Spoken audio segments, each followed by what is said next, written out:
бір араб тілін құрметтегеннен емес қой, енді ол жеке бір ұлттың тілі ретінде да, ол біздің діннің тілі ретінде болғаннан кейін құрметтейміз. Енді онымен күнде сөйлесіп жүрген адам болатын болса, неге сен содан алмасқа да? Май ішін біліп тұр ғой. Мына араб тілінде мынандай нәрсе бар да, егер қандай да бір сөздің мағынасын білгің келетін болса, онда араб тілінің бір шаир дейді, ана жазушылар бар ғой, сол қолданды ма қолданбады ма қара дейді да. То есть енді ол қалай дегенмен де сол тілде сөйлеп жүрген адамдар ғой, носитель языка дейді ғой. Бірақ мен саған айтайын, араб тілінің кереметтігі, әлем бойынша араб тілінің аталары Сибавайи деген бар, Замахшари дегендер бар да. Арабтар емес бәрі. Араб тілінің құдіреті сол да. Бәрі не фарси, не түрік.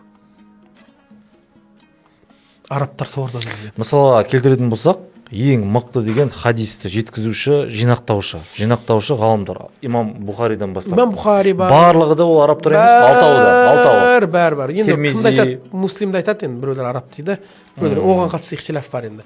Бірақ енді сондай кітаптардың, авторлардың бәрі араб болмауы.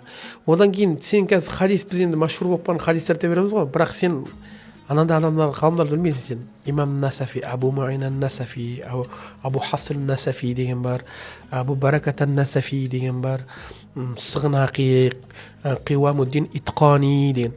Бәрі түріктер мен парсылар. Бәрі полностью. Ол сен қандай алып қалымдар да, ол сен білмей тұрсың сен, мәке сен представление болмай тұрсың дейді даже. Неге саған білем ғой, Сығанақида біздің кәдімгі аудитория. Сығанақидың сен дәрежесін білмей тұрсың ғой, араб мемлекетіндегі өзінің условиясын қойып кеткен адам ғой, мойындатқызып. Бірақ бәрі кімдер? Түріктер, мысалы, фарсылар. Сондықтан да мен айтпағым, сол бізден кетіп қалған ғой. Болғанда енді, сол бізден кетіп қалған. Енді бірақ сол қазір жастар келатыр ғой, иншалла, поколение келатыр, жинап келатыр бәрін.